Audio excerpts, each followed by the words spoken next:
Water.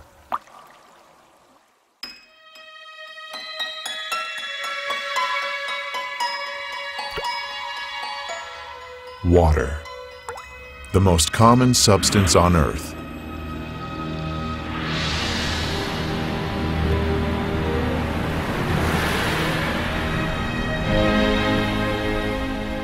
It is with us every moment of our lives. But do we know the secrets of this amazing element? Where did it come from? Who bestowed water on our planet? And why?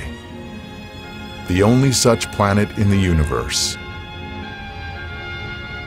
Perhaps only water itself knows the answers to these questions. There is just as much water on Earth today as there was when everything began. When the world was born and acquired the shape and sensations we know so well.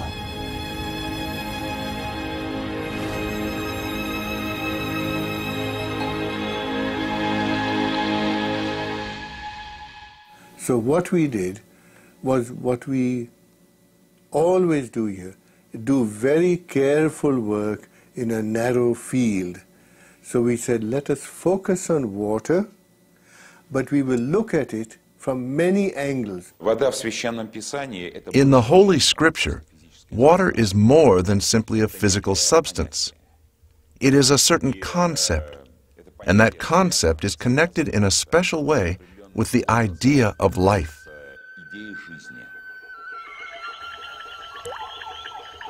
Nothing in the world is softer and more yielding than water.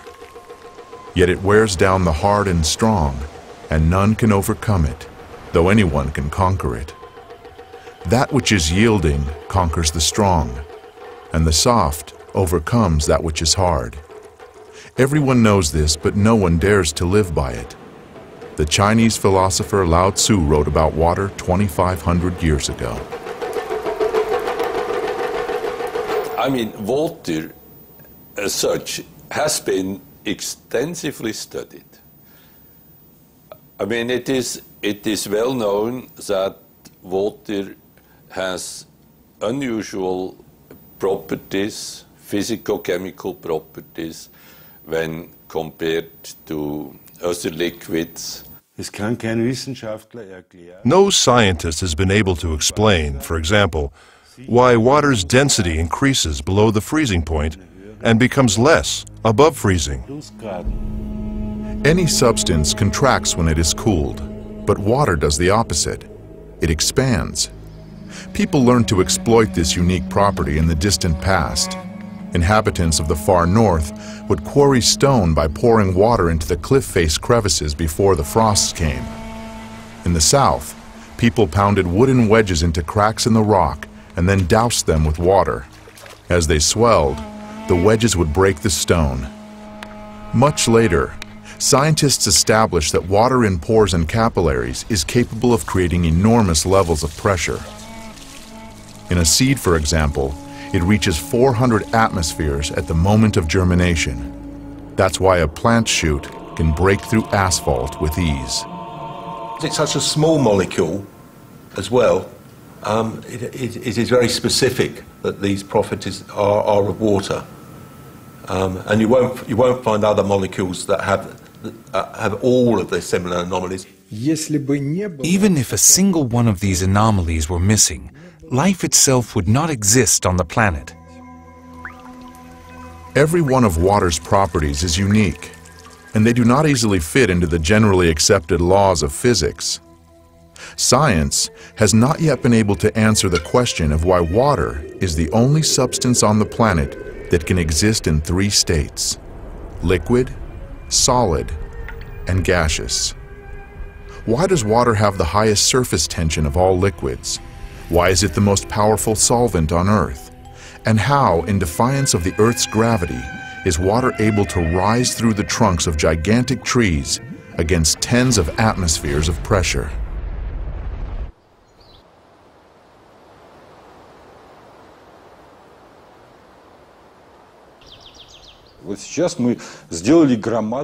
We have taken a great step forward. We have really understood that we know almost nothing about water.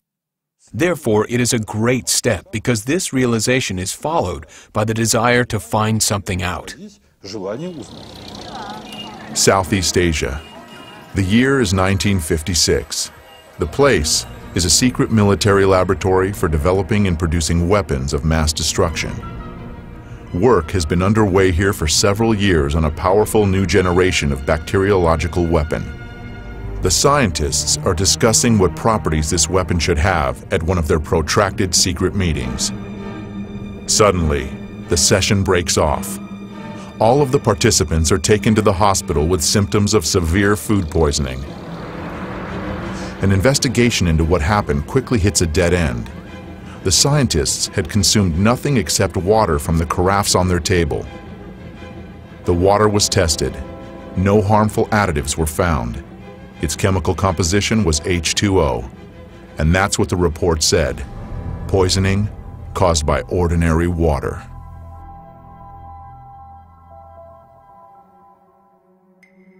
"20 years later, a fantastic hypothesis was put forward. A hypothesis that could explain water's unpredictable behavior. Water has memory. Experiments done in many countries around the world have shown that water receives and makes an imprint of any outside influence, remembering everything that occurs in the space that surrounds it. Any substance coming into contact with water leaves a trace in the water. Had our ancestors guessed this when they used silver vessels to turn ordinary water into healing water? It is today the best antibiotic that is made, as good in Afghanistan and Iraq. The American army uses this water, 1 atom per 100 million, to kill all the germs in a wound.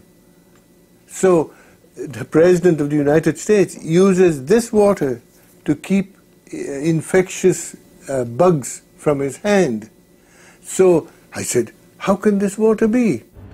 As it records information, water acquires new properties, yet its chemical composition remains unchanged. So their theory was the chemical composition of the water is important. Now the sensational news is that that is nonsense.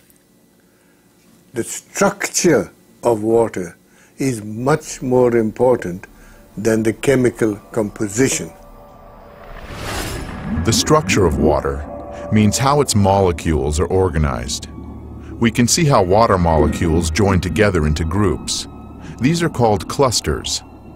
Scientists came up with the idea that these clusters work as memory cells of a certain sort, in which water records the whole history of its relationship with the world, as if on magnetic tape. People don't think when you turn on the light, the water is changing. When you turn on the electric field from the power lines, the water may change. So that is the direction of research. The water, of course, remains water, but its structure, like a nervous system, reacts to any irritation. Modern instruments have made it possible to record the fact that within each of water's memory cells, there are 440,000 information panels, each of which is responsible for its own type of interaction with the environment.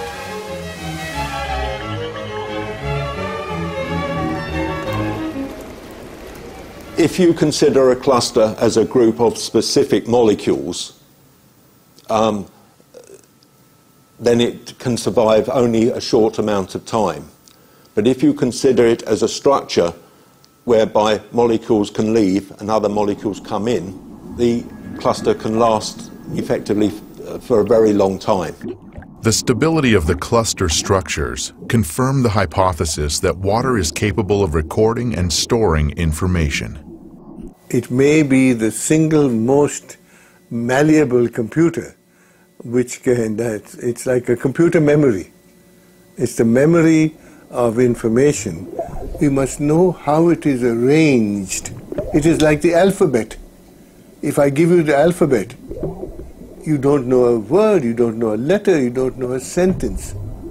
So the molecular structure is the alphabet of water.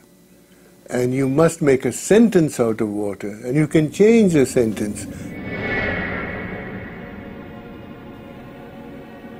In the winter of 1881, the sailing ship Laura was on a course from Liverpool to San Francisco.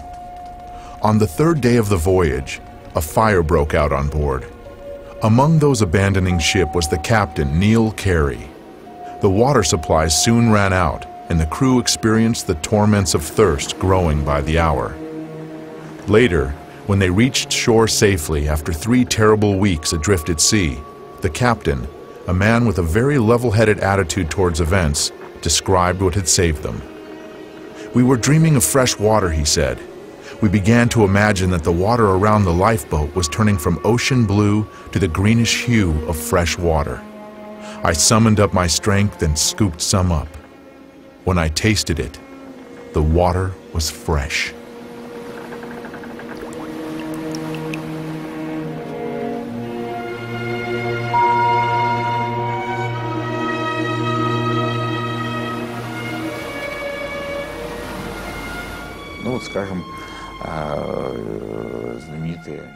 Well, take a famous event, when Jesus Christ turned water into wine.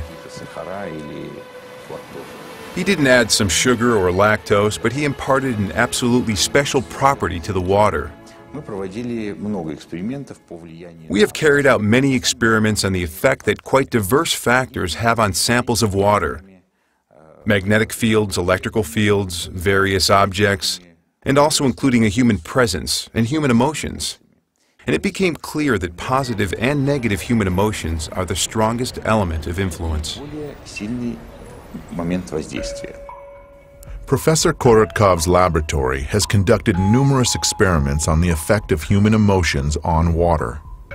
A group of people were asked to project onto a flask of water in front of them very positive emotions like love, tenderness, and concern.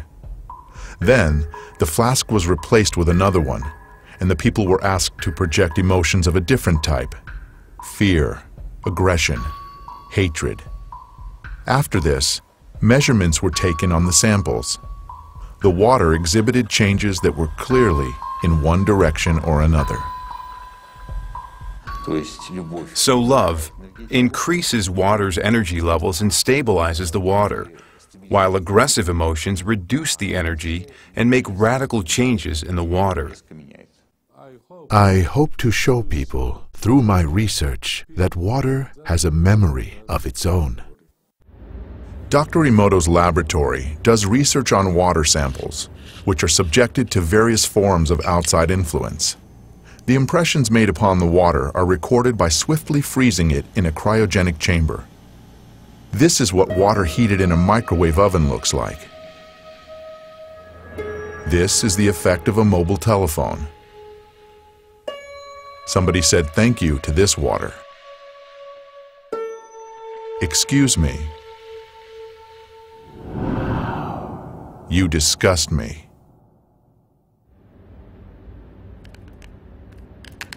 With modern technology, it is possible to structurize water artificially.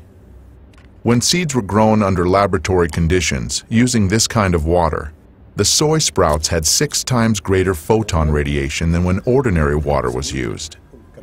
Using structurized water makes vegetables ripen faster and increases the amount of useful microelements and vegetable proteins several-fold.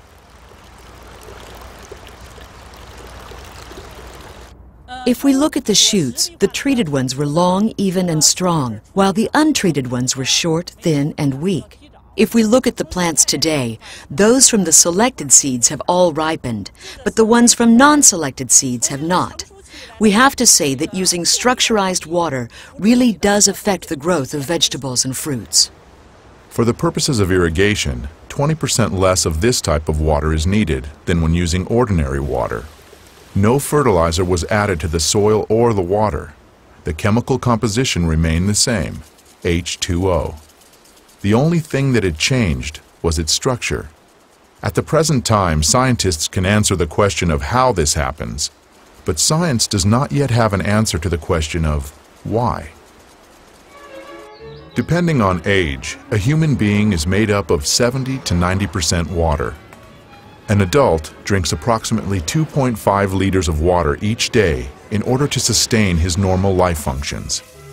Another 1.5 liters is absorbed through the skin during bathing or showering. Water makes a long and difficult journey before arriving in our homes. It used to be common knowledge that a settlement could only occur where there was a natural source of water. Today, whether or not there is water in a place is of no importance, because we transport water for thousands of miles using high pressure.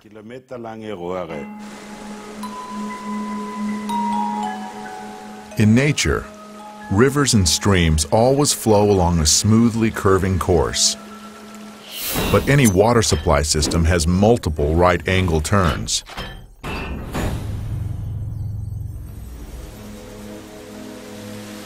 The natural structure of the water breaks down more and more with each such turn. Water from a water supply system which flows into our homes through pipes has various forms, crystals of various forms, but they are all deformed. That is, it may look like this. It can look like this or have these crystals in many other arrangements, but you won't see any symmetry or beauty. Water that flows in a floor panel heating system is devitalized and rotten. It sucks energy out of the people, plants, and animals living in that house. It actually steals the energy. It is well known that the water supply in many large cities is a closed-loop system. After undergoing aggressive chemical purification and passing through powerful filters, the water in these systems is returned to our homes, still remembering the chemicals and the violence it was subjected to. Even stronger, however, is the informational pollution that the water accumulates as it flows down miles of long pipes through thousands and thousands of houses and apartments.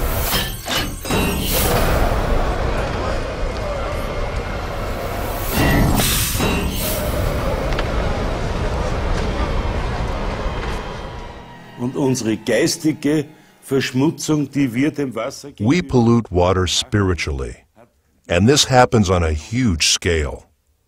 Why? The water adopts all of the hatred, all of the malice, the stress. The water is almost dead by the time it enters our body.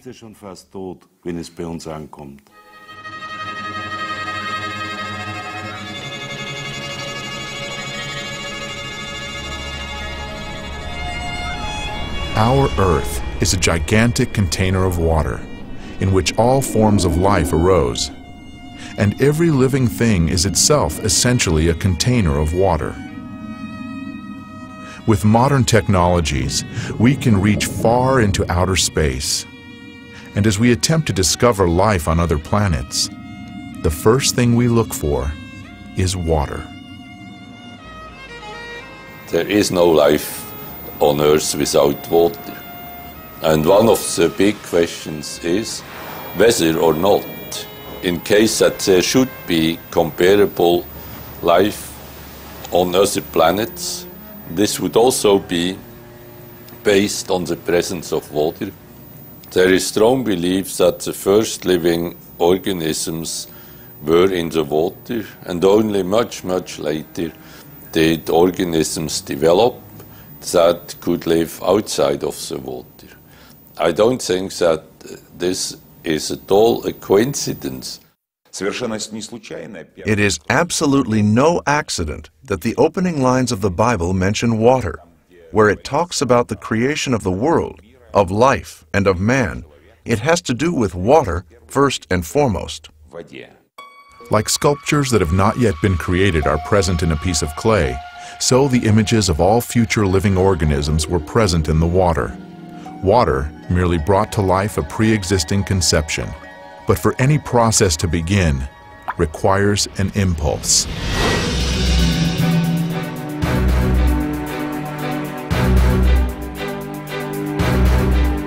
Wise men of ancient times believed that the impulse for life to arise was a primordial divine spark.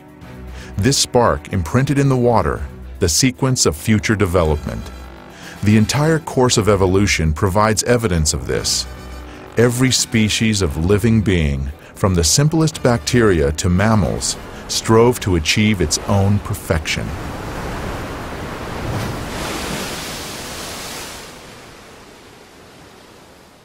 Science most likely will never find out the exact process by which Adam was created, what went with what, and in what proportions. But the Quran, for example, says that water played a part in this by the will of God. I think that scientists should look more closely at how water interacts with their molecules. At a molecular level, it creates the structure of DNA. We wouldn't have the DNA helix without water. It creates the structure of proteins, so our bodies wouldn't work without the water.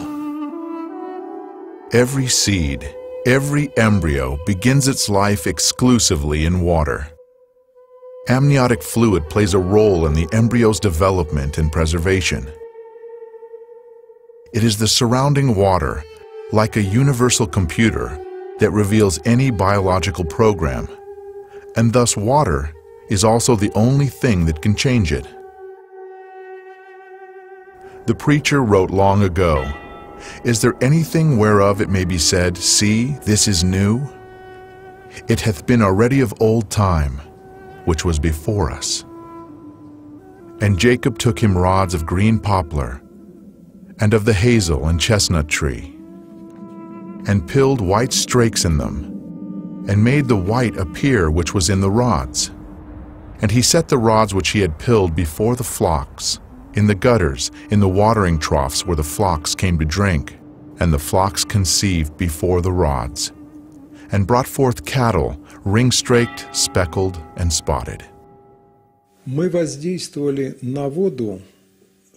We subjected water to super-weak magnetic field impulses.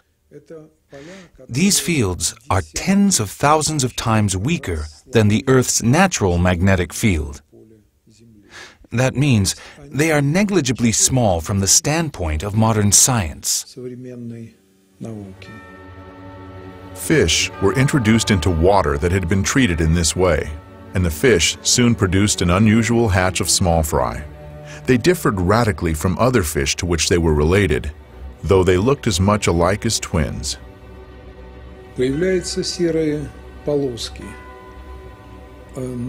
Gray stripes appear on the belly of all these males at once, along with colored spots, which had not been observed previously.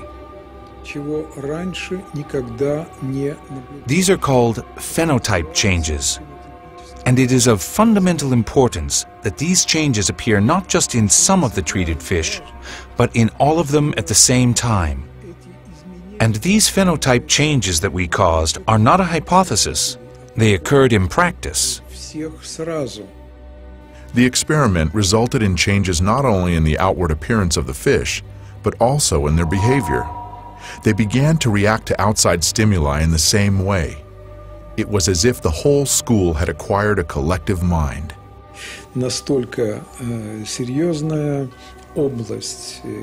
A whole important area of problems came up, which had not been studied whatsoever. Therefore, it was decided that it would suffice to establish even just the fact that behavior could change the form of animals using only water, which fact, in and of itself, is very significant. If water has such a strong effect, that is, we shouldn't make it public without thoroughly studying this.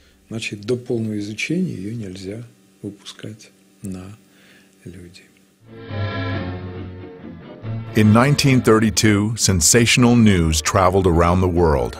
The American physicists Harold Urey and Albert Osborne had discovered that, in addition to ordinary water, heavy water also exists in nature. Deuterium 2O. The splitting of deuterium was the basis for creation of the most destructive bomb, the hydrogen bomb.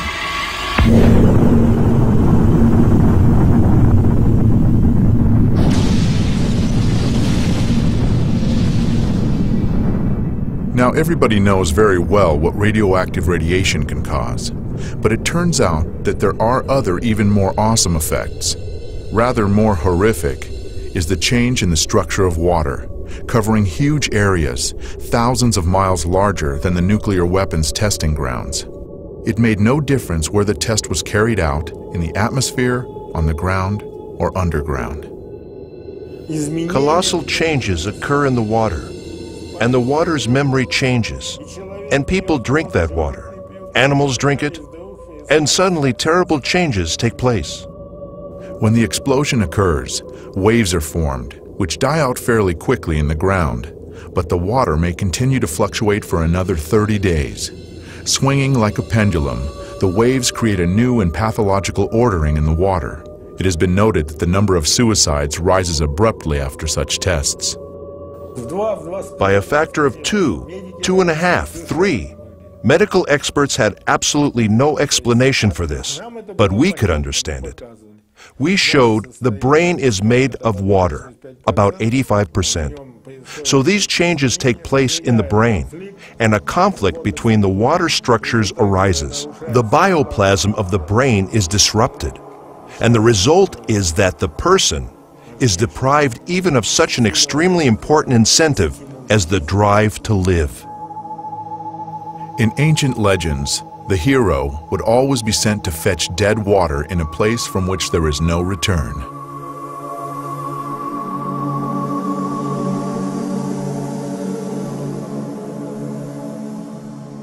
According to tradition, the only sea on earth in which there is no life came into existence where the destroyed cities Sodom and Gomorrah had been located: the Dead Sea.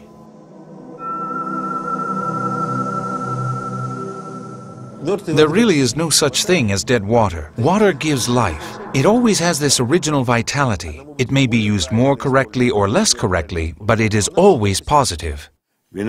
How a person handles water, if he approaches the water with good thoughts or blesses it and says thank you to it, the quality of the water will improve, and the water will have a positive effect on a person and his body.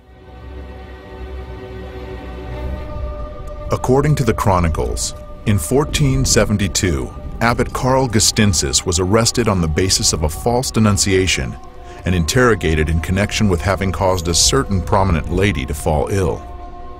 While he was being held in a dungeon, the abbot was given only a crust of stale bread every day, along with a dipper of rotten, stinking water.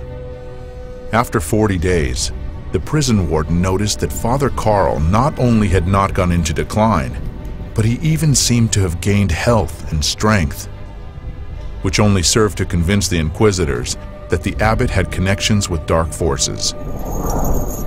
Later, Karl Gestinsis confessed under brutal torture that he had recited a prayer over the rotten water he was given, thanking the Lord for bestowing these trials upon him. After that, the water tasted bland and turned fresh and clear.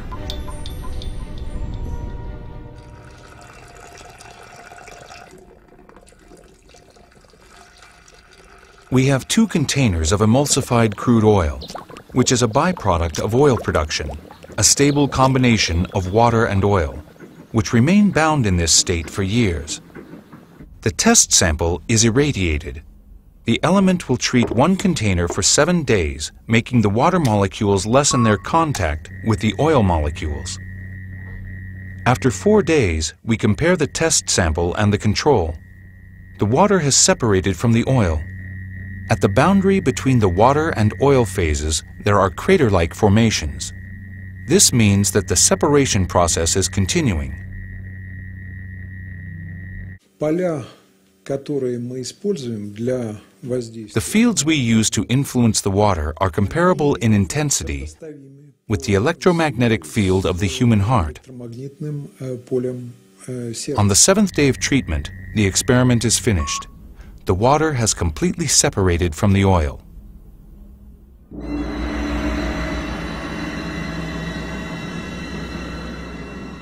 Experts estimate that oil men have accumulated around 1 billion tons of emulsified crude oil.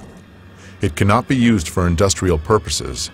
Ultimately, They get rid of the emulsion, pouring it right onto the ground. And then, horrible sludge lakes are formed in the oil fields.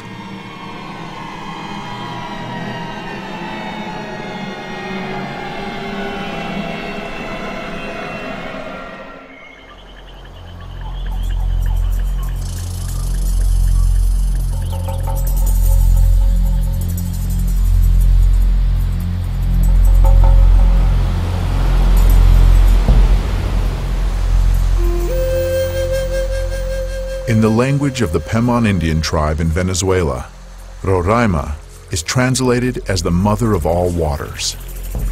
A group of Russian biophysicists set out for this destination in January 2005 to collect a unique sample of water, which scientists say has never been in direct contact with human beings. Such water exists in only one place on Earth, in Venezuela.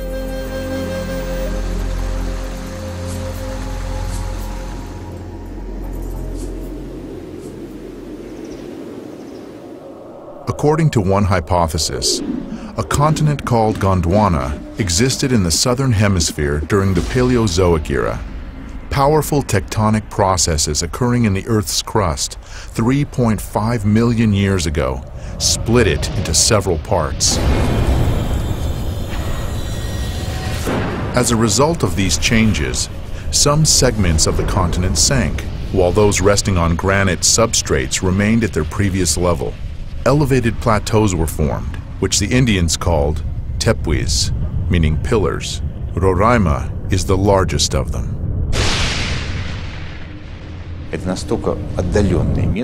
It's a really remote place, very hard to get to. 3 days of travel through the savannah and then the jungles. Then you climb an 800-meter wall. It takes a certain amount of enthusiasm. Therefore, we can say that the water we have there is in a unique, virgin state.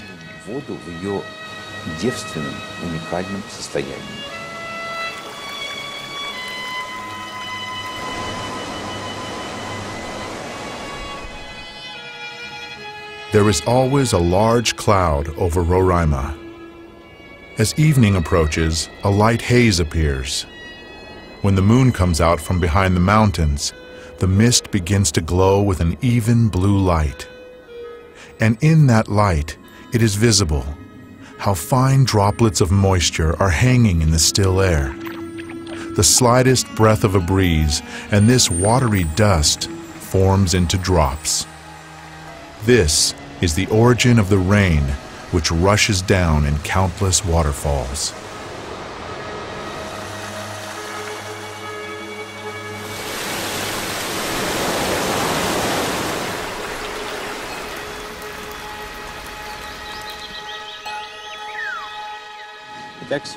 So today is January 30th, 2005. Water collection number 16.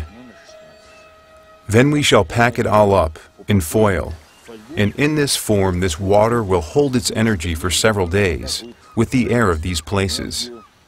Then we'll arrive in St. Petersburg, and we'll calmly carry out our laboratory analysis several thousand miles away, and only then will we be able to draw any conclusions.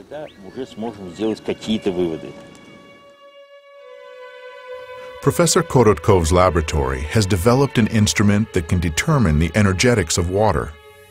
It works on the basis of the Kirlian effect. Everything that enters a strong electromagnetic field begins to emit light. The greater energy the object possesses, the brighter it shines. The water from Venezuela was compared with ordinary drinking water. We can say that this water is not double, not triple, but it is 40,000 times more active. So these are really two fundamentally different substances. And water of this type, this water, which immediately activates the body, it activates the whole system. That's why there, where the Indians, despite the deprivation in which they live very long lives and are very happy. They absolutely do not want civilization to come to them.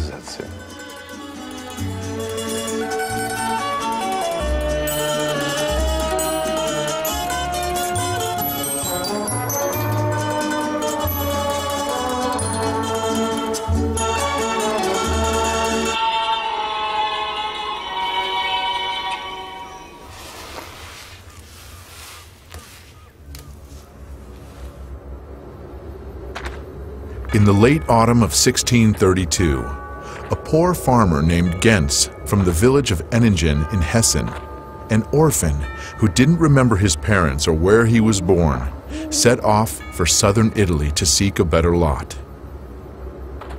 His route ran through the city of Waldshut am Rhein in the eparchy of Constance. Suddenly, Gens was literally stabbed by the feeling that these places were very directly related to him. It was as if the shepherd's legs led him where he should go, which was into a grove. Entering it, Gens looked around. Not far away, a spring was coming right out of the ground. The young man approached it, bent down, and drank the water. Many years later, he told his grandchildren the story of how the water had given him back his memory, so that he recollected these places, and his father and mother, and the house in which he was born.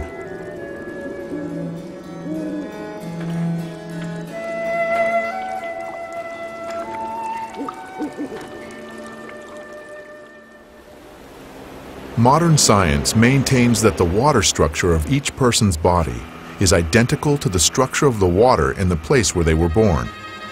Therefore, our internal connection to our place of birth is preserved throughout our life. And that means that the concept of homeland has not only a lofty poetical meaning, but also a quite specific physical content.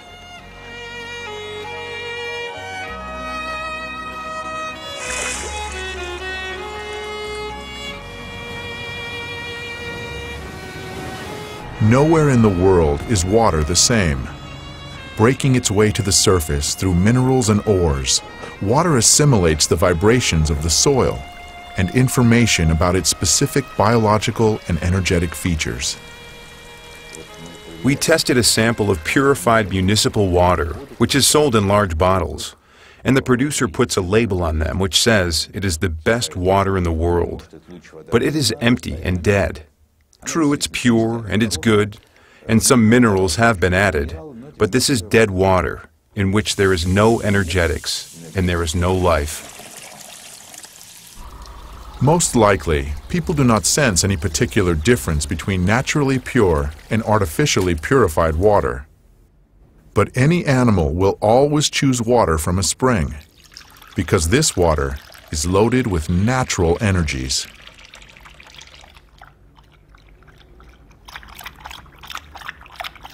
Not long ago, yet another unique property of natural water was discovered. It turns out that such natural water is flammable. The burning of natural water, the water itself burns, and the reason it burns is precisely that it is structured in a special way, natural water is. Burning, in rigorous scientific terms, is a process of oxidation in which heat and light are given off. In the case of water, it burns at the temperature of the environment, and the light emitted can be recorded using super-sensitive instruments.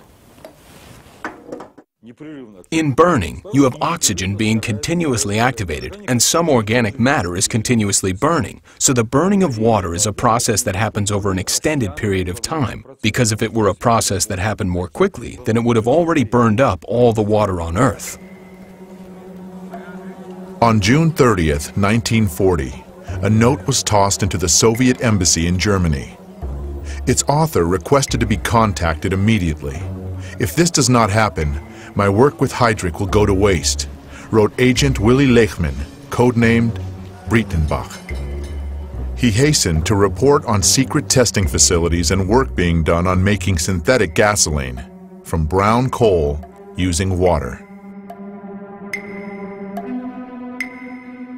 Back in 1913, Kaiser Wilhelm had ordered Franz Fischer, a leading chemist, to make sure Germany had liquid fuel supplies. Not having its own oil could put Germany in a weak position in the impending war. By 1941, German scientists had succeeded in obtaining fuel by hydrogenating coal.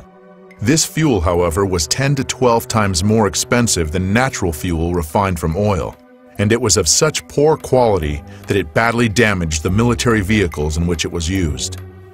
After the war, these efforts to produce fuel using water were abandoned as futile.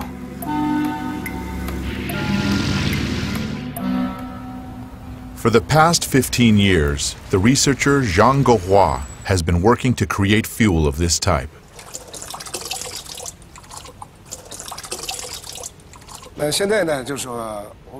Now we shall demonstrate for everyone the process of preparing emulsified diesel fuel and show its two aspects.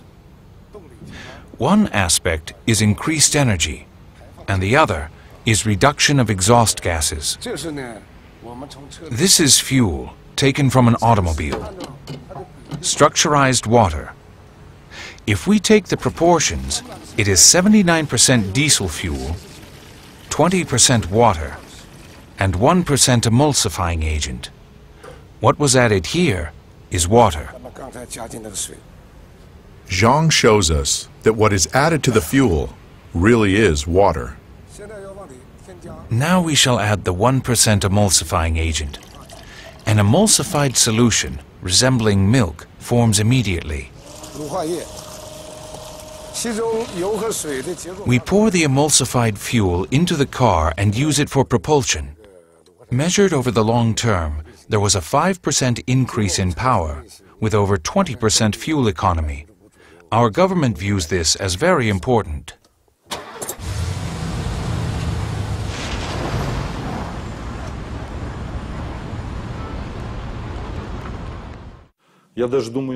I think that not even all chemists remember this aspect. If you take gasoline and completely dry it out, it always contains some quantity of water. And if you give it a special treatment to remove all of the water from the gasoline will not burn. This was known already in the 19th century. To burn anything whatsoever, there has to be at least some quantity of water. Water has a direct effect on our brains. There is a legend among the Persian Sufis. Once upon a time, a wise man said that the day would come when all the water in the world, except for what had been specially collected, would disappear. And then different water would replace it. But anyone who drank the new water would lose his mind. Only one man took the prophecy seriously and began to store up water. But the day that had been predicted did come, and every body of water emptied out. The man who had listened to the wise man drank water from his supply. And then the bodies of water and wells filled up with water again. People thirstily drank this water, and every one of them went crazy. But the man who had listened to the wise man continued to drink water only from his own supply and kept his sanity. And he was the only sane person left among the madmen, and therefore he was called crazy. And then he poured his reserves of real water, the old water, onto the ground, and he drank the new water and lost his mind. And the madmen decided that he had become sane.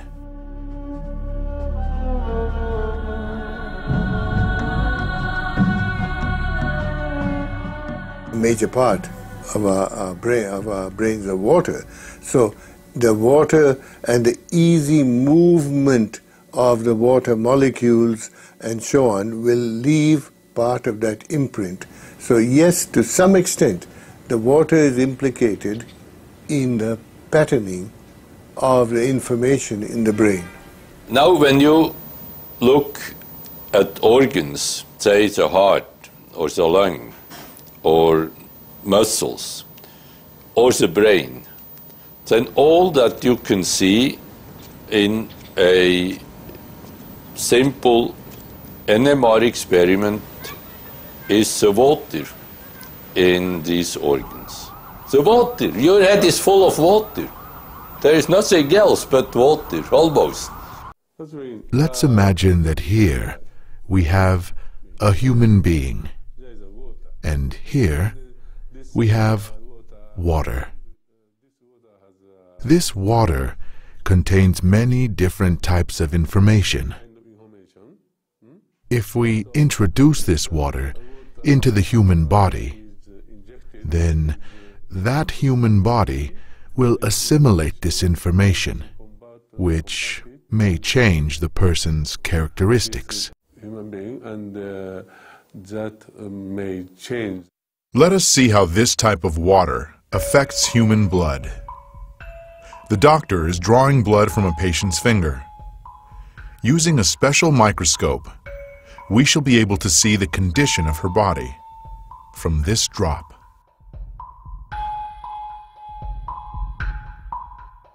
These are red blood cells, and they've lost their electrical charge, so they're all stuck together in a formation called a rouleau. Here's a huge symplast. Symplasts are associated with heart disease and arthritis and lung disease and many other conditions that could be coming in the future. The doctor asks the patient to drink a small amount of structured water. After 12 minutes, the doctor again draws blood from the patient and studies it. So you can see that the cells then become buoyant, they become slippery, and they have their electrical charge, so they repel each other. That allows them to carry oxygen, and it means that we're changing the pH of the blood back to an aerobic environment rather than an anaerobic environment. I think that's utterly amazing. That just drinking water could do that. Traditional Eastern medicine has been based for many centuries on the vibrations and resonance of the body's water content. The pulse indicates if the resonance tone is right. It is believed that the pulse may be strong, weak, cold, or hot. On the basis of this, an experienced physician carries out a kind of energy scan of the body, makes a diagnosis, and prescribes treatment. We do not heal with water because a person, the human body, is water. The person simply reads the mantras or prayers in order to correct the bad water he has inside. How this hidden effect works is not known. In all of the world's religions, Christianity, Islam, and Judaism, it is the practice to recite a prayer before taking food or to consecrate the food during major religious holidays. How often do we stop and think, what for? And how did the certainty arise in such dissimilar religions that this is the right thing to do? Why did something that science is only now trying to understand seem obvious to our ancestors? It turns out that the frequency of vibrations in the prayers of any religion uttered in any language is 8 Hertz, which corresponds to the frequency of the oscillations of the Earth's magnetic field. Therefore, a prayer, pronounced with love, creates a harmonic structure in water, which is an ingredient of absolutely all food. We now have some idea about how this happens through the structurization of water clusters, water molecules. Therefore, we can take some purely practical advice from this. To sit down at the table in a very good mood, and under no circumstances to dine with cruel or aggressive-minded people, because this will have a direct destructive effect on our health. In 1995, Dr. Masaru Emoto was the first one to record musical impressions on water. In Dr. Emoto's laboratory, they presented water with different types of music, after which they froze the water and then under the microscope could clearly see the crystals that the water had formed.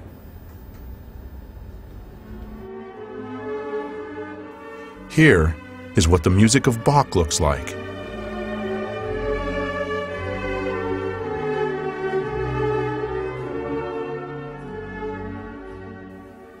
Mozart.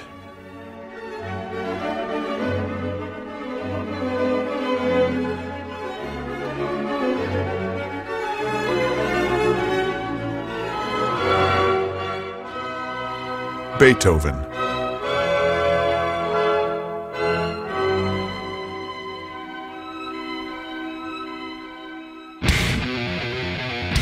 Heavy rock.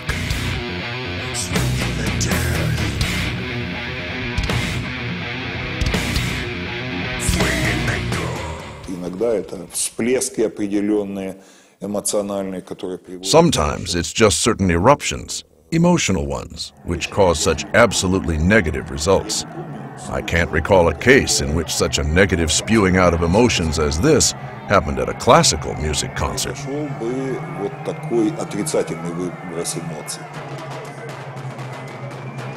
Experiments show that aggression causes a sharp change in water's memory. Such water can provoke an aggressive state in hitherto calm people.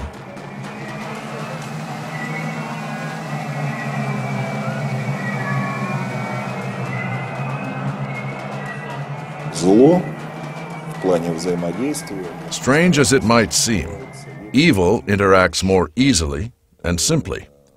Apparently, this has to do with the sensitivities of human beings who always feel negative things more acutely.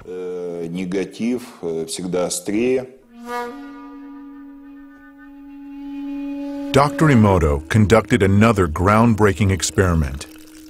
He placed rice into 3 glass beakers and covered it with water.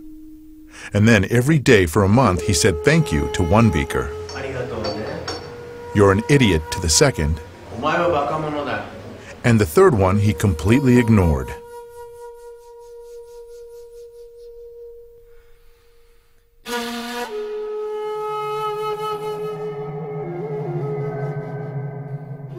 After 1 month, the rice that had been thanked began to ferment, giving off a strong, pleasant aroma.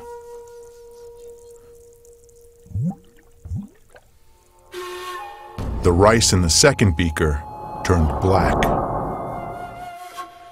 And the rice that was ignored began to rot. Dr. Emoto feels that this experiment provides an important lesson, especially with regard to how we treat children.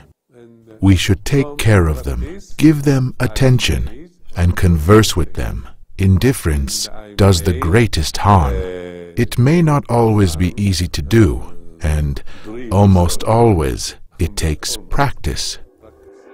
Practical experience show that hatred, rage, and even annoyance not only exert a destructive influence on other people, but they also give feedback. Das beginnt geistig in Gedanken, wenn man negative Gedanken aussendet. Intellectually, at the level of thoughts, a person who sends negative thoughts is polluting his own water, of which his body is 75 to 90% composed, and giving it a negative charge. Dieses Wasser negativ belasten. Many laboratories around the world have repeatedly carried out an experiment that produces similar results. Water from a single container was divided into 2 portions. One part was subjected to an outside influence that changed the structure and properties of that water.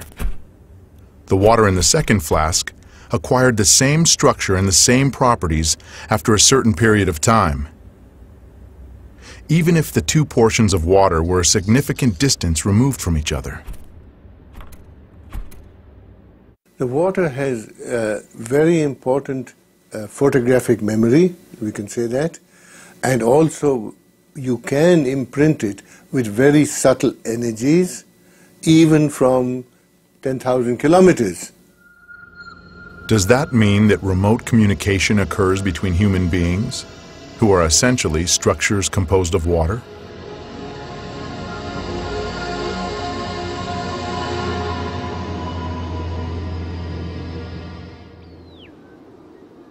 In February 2005, Professor Vyacheslav Zvonikov and a group of colleagues conducted an experiment to confirm or disconfirm the hypothesis that remote communication between people is possible. 2 people are 10,000 miles apart. One is in Moscow, the other in South America near the city of Santa Elena. Here we have the virtual brain of the experiment's participants. During the 15 minutes before the experiment begins, there are no visible correlations. The least change in posture, pulse, or respiratory frequency is recorded. EKGs and EEGs are taken. Suddenly, the instruments register distinct changes. The the two people separated by this enormous distance have somehow tuned themselves to the same wave. The instruments show synchronization of certain areas of their brains, of breathing patterns and pulses. How can this be explained? We don't yet have any answers to that question. So far, this is a scientific mystery. There is a hypothesis that the body's liquids play a part in this.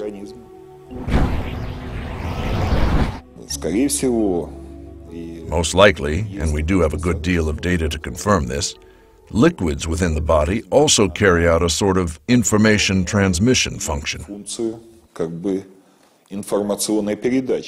So therefore our actions every day is very important. And our actions are related to nature, to the whole cosmos. So what one does doesn't just affect themselves, it affects other people and it affects the whole universe. We studied water during solar eclipses and when comet Schumacher-Levy was passing, in those periods of time. And it turned out that a tissue culture in water, when a solar eclipse is in the offing a week ahead of time before the eclipse, when everything is still far ahead, it already begins to fade. The water showed a direct connection to the event.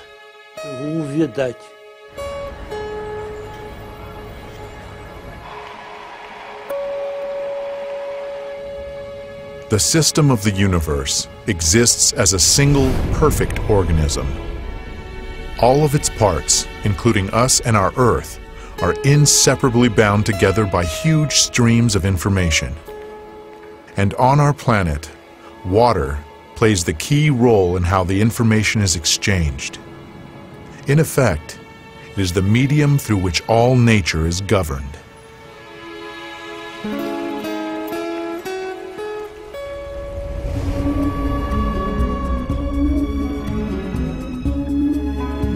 The Chinese chronicles tell about the Taoist hermit Shang Xun, who is known to have met repeatedly with Genghis Khan for lengthy conversations.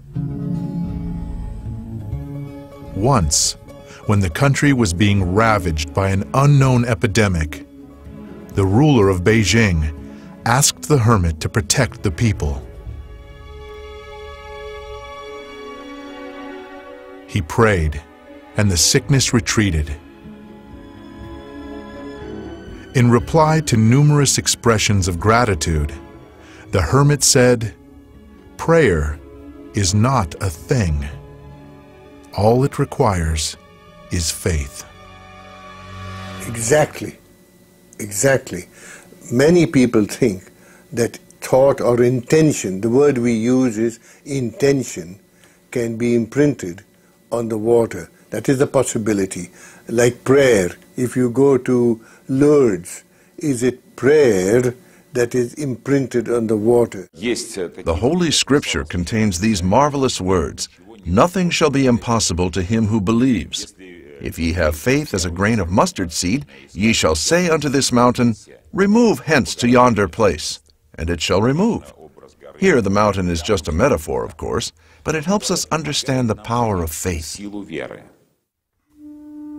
All of mankind's sacred books contain stories about people who were able to create miracles because of their profound spiritual knowledge.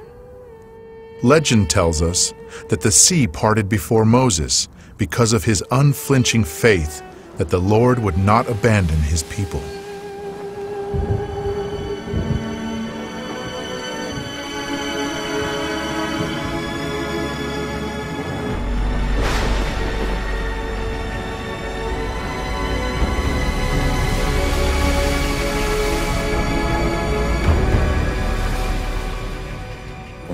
We have totally indisputable evidence that prayer influences sick people to get better.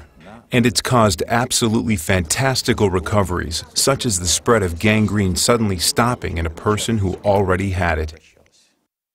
With holy water, when it is poured over sick animals or a dying plant, they revive.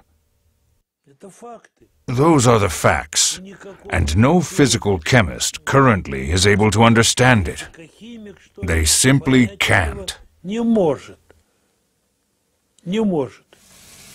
January the 18th. It is the eve of the Orthodox Feast of the Epiphany. 2 flasks are filled with ordinary tap water. Early in the morning, one of them is set inside the church, near the vessel over which the sacrament of sanctification is to be performed. Every year on January 19th, the faithful and even non-believers hurry into churches to pick up some of the baptismal water. It is believed to possess extraordinary properties. In order to confirm or refute this, the 2 flasks were taken to the laboratory for study immediately after the service. Here, the water was frozen in a cryogenic chamber and photographed under the microscope.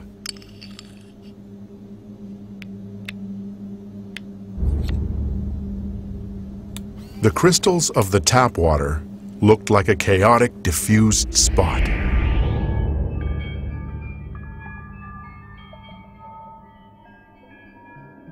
While the water that had been in the church had the rectilinear symmetrical form of a 6-pointed star.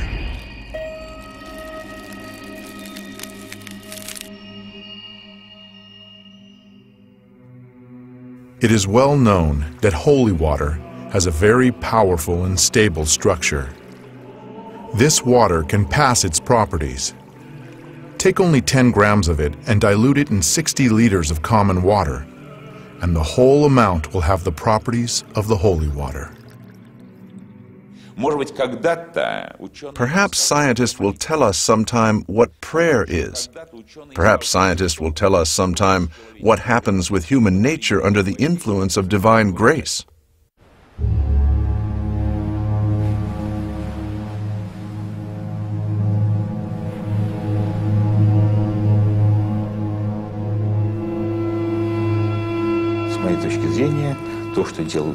In my view, what Jesus did represented an informational influence on the water. He acted with his spirituality. He acted through higher spiritual powers. And it is now quite reasonable to imagine changing water in such a way that it would become fairly firm.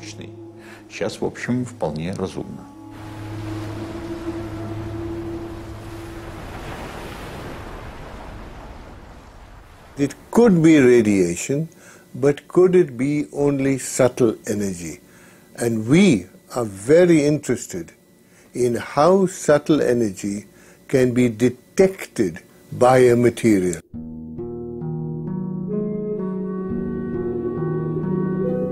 In our time, everybody is sure that weather on the planet is determined by cyclones and anticyclones. We accept the weatherman's daily forecasts as inevitable. Actually, we are waiting for water to make its appearance. Evaporating and turning into whimsical clouds and towering thunderheads, it creates the architectonics of the sky. The countless shades of sunrise and sunset, the rainbows that shoot across the sky, all of them result from the refraction of light rays by the moisture in the atmosphere. Clouds carry this moisture over great distances, and it spills down as rain. Rain, hail, snow and mist, winds and storms, gales and hurricanes. All of these complex processes depend on water's mood. We try to second guess how it is going to behave, and where on the earth it will bestow its favors, and where it will unleash its wrath. The most we can do is to observe these processes from space, but only observe them. But how alluring the thought is of subjugating the weather. What a sweet bait that is for human vanity.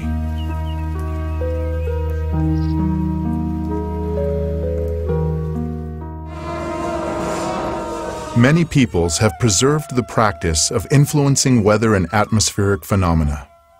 These rituals are carefully passed down, unchanged, from generation to generation.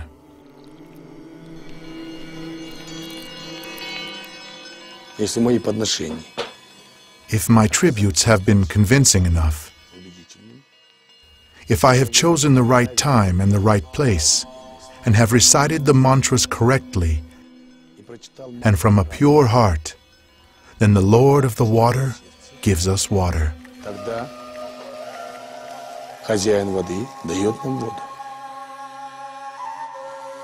We do not place much trust in actions which may be met with a smile these days. Could it be that just one human, not some huge modern laboratory with the latest technologies, but just a single person, could influence a natural process solely by the force of his desire and intentions? And there was an outdoor wedding outside a museum in Ontario. And, well, we didn't bring umbrellas, but some people did. And the sky was all overcast, and the rain started to come. That was half an hour before the wedding. And it started to rain, all the umbrellas went up. And so I and two other students said, okay, let's meditate for better weather. Within a minute, an opening in the clouds came, and the sun just shone right down in this area. Only, not all over, just shone right down this area. By the summer of 1991, Israel had had no rain for 2 years. The water in the country's only freshwater lake, Lake Kinneret, had fallen 15 centimeters below the critical level. Then, 10,000 Israelis gathered at the Wailing Wall to pray for rain. On the third day, rain came down on the country in torrents. Many people explain this fact as a simple coincidence.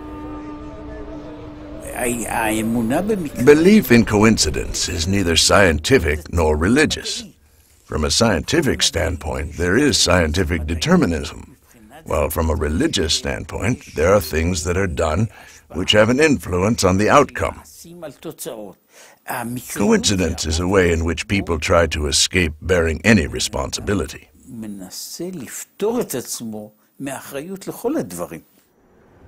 Just as the cry of a bird in the mountains can cause a powerful avalanche, or the motion of a butterfly's wing can change the weather over an entire continent, likewise, people can launch global processes solely by the power of their thought. Und das ist keine Übertreibung, sondern jeder, der sich mit Chaostheorie beschäftigt, weiß das. And that is no exaggeration. Not a single scientist who is familiar with systems theory doubts that.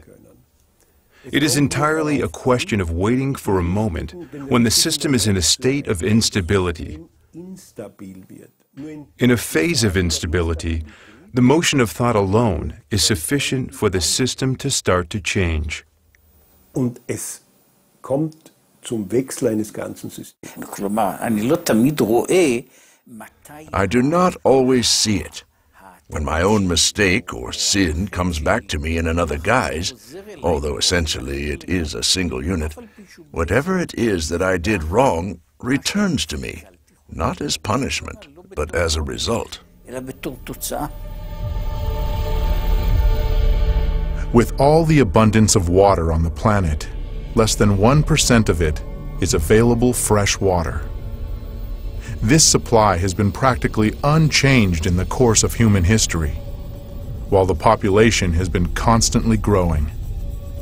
The world has never seen as many people as there are on the planet today, 6.5 billion. There would have been enough fresh water for everybody if it were not for the severe attack of the human civilization.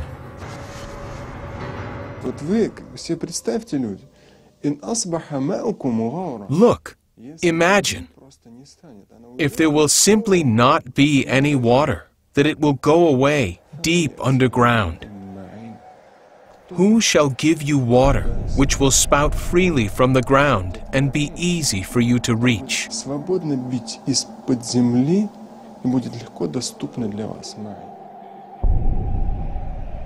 Today, more than 1 billion people of the earth lack access to safe drinking water. Over 5 million people, half of them children, die from this reason each year. This is 10 times more than perish from wars each year. If this problem is left unsolved, water may become a source of international conflict in the 21st century. Already now, it is gradually attaining the status of a base resource, which is beginning to figure in the political dialogue among countries and peoples.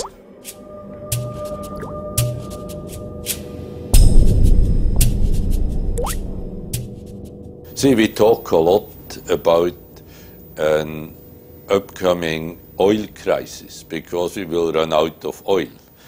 But I think it is even more important that we worry about the water, that we don't run into a water crisis. According to UN data, around 10 million tons of oil annually pours into the world's oceans. Along the U.S. Atlantic coast are buried 90,000 containers of radioactive waste with 100 kilocuries of activity, while the European part has 500 kilocuries. Countries with sea access dump industrial, construction, and radioactive waste into the ocean. As it is dumped and descends through a column of water, some of the polluting substances dissolve and change not only the quality of the water, but also its memory. The ocean is also still capable of erasing these memories because of its salinity. But nonetheless, the dilution effect is there. It also needs to be discussed and studied. Because at very great levels of dilution, sometimes a memory begins to have even a stronger influence than at slight, so to speak, levels of dilution with high concentrations. We have to pay attention to this. This is a very difficult period of our planetary existence. Today, we've already plowed up all the lands possible, and we've lost 33% of our green covering and half the plankton in the ocean. So the problem might seem to be far off, but there is water everywhere. In the past year, the temperature of the cold deep-sea waters under the Gulf Stream fell by 1 degree. In the past 9 years, the rate of melting of Greenland's icebergs has tripled. In the past 30 years, the destructive force of hurricanes has doubled. The number of natural disasters is rising. In the decade from 1973 through 1982, 1,500 disasters occurred worldwide. In 1983 to 1992, there were 3,500. In 1993 to 2002, there were 6,000. 226,000 people died or disappeared during the December 2004 tsunami in Southeast Asia, while 500,000 were left homeless.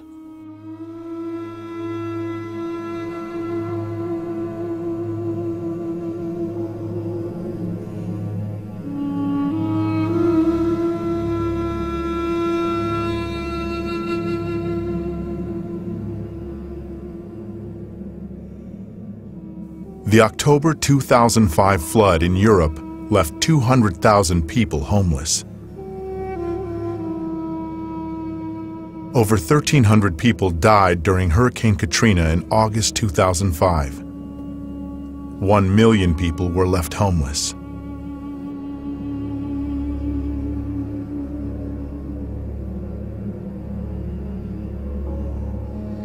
Almost 4 million people have died in natural disasters during the past 30 years, while 4.5 billion people were affected.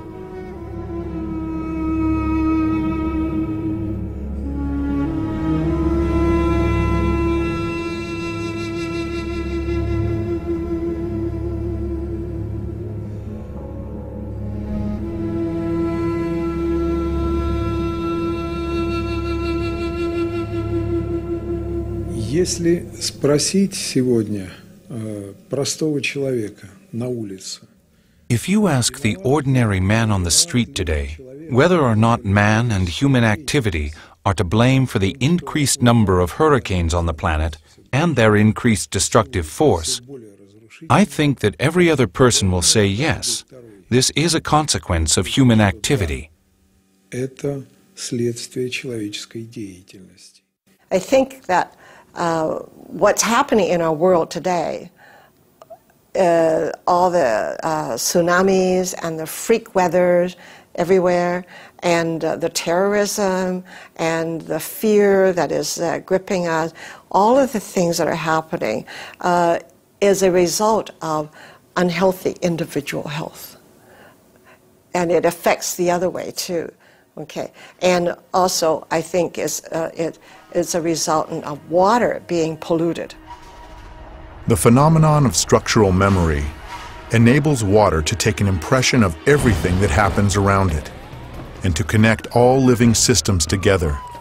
And each one of us is a link in an endless chain of information transmission. But, in addition, each of us is also a source of information. Every one of our actions, a thought, an emotion, an uttered word, separates from us and becomes part of the overall energo-informational environment. Informational dirt is poisoning the water, accumulating layer by layer in its memory. If that process were to continue endlessly, the water could, in essence, lose its mind. But it is endowed with a self-cleansing capacity. This occurs at the moment of phase transition, when it vaporizes, and then condenses and falls as rain, or when it freezes and then melts. Shaking off the informational grime, water preserves its basic structure, that is, the program for life. Einstein, for example, once said, "I would like to know what he was thinking," meaning God. Everything else is just details, but I would like to know how he created this world.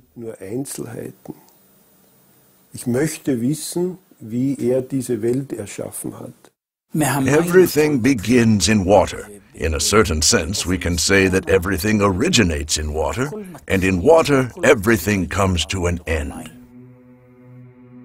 For all peoples, a person must be clean in order to stand before God. In all of the world's religions, water is a kind of intermediary that unites man with the Creator. The Jews perform ablutions or cleansing with water in mikvahs. For Muslims, ablution is a prerequisite for prayer. Если проследить упоминание о воде в Священном Писании, if we trace the references to water in the Holy Scripture, they are often associated with the idea of purification. наиболее яркое это, конечно, This is most vivid, of course, in the narrative of the baptism of the Israelites in the river Jordan in the time of the prophet John, John the Baptist, the forerunner. John baptized with the baptism of repentance, and the image and symbol of people's repentance was immersion in the river. In the Christian church, there is the sacrament of baptism. First of all, why is it a sacrament? Because it remains ultimately hidden from us. What happens with a person at the moment of baptism? It is known that the divine energy, which in the language of the church we call grace, descends upon the person. которую мы на церковном языке называем благодатью, снисходит на человека. There have been many wars on religious grounds in human history, but in our experiment, water reacted to individual words that had a religious content by forming beautiful crystals. This means that the conception of our nature coincides with each religion. The Christian prayer. The Buddhist prayer. The Muslim prayer. Dr. Emoto presumes that serious crimes are committed most of all in areas where people curse the most often.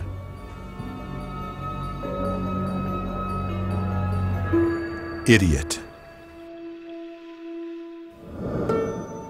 I hate you. Laboratory containers of water were inscribed with hieroglyphs denoting words and the names of well-known people.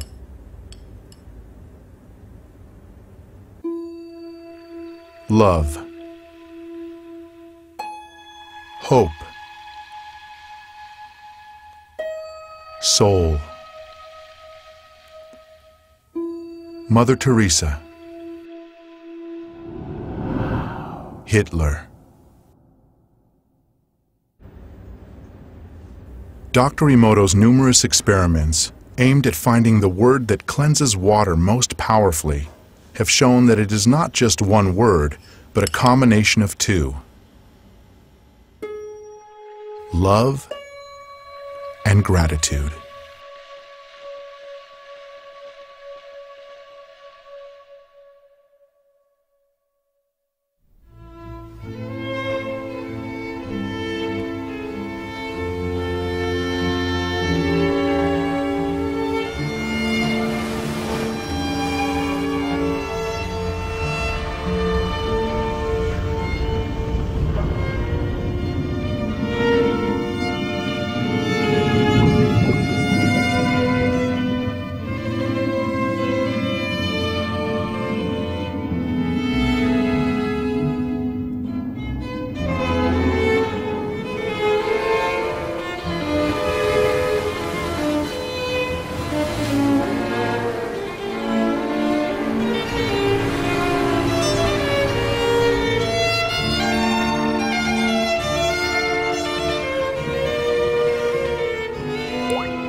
The universe was created by the Absolute, by the Source that produced all of which exists, all its material manifestations.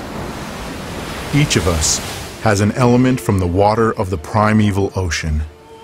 Our every word is like a water drop, a medium of thought, a source of information, and we are all here to repay the Absolute with love and gratitude.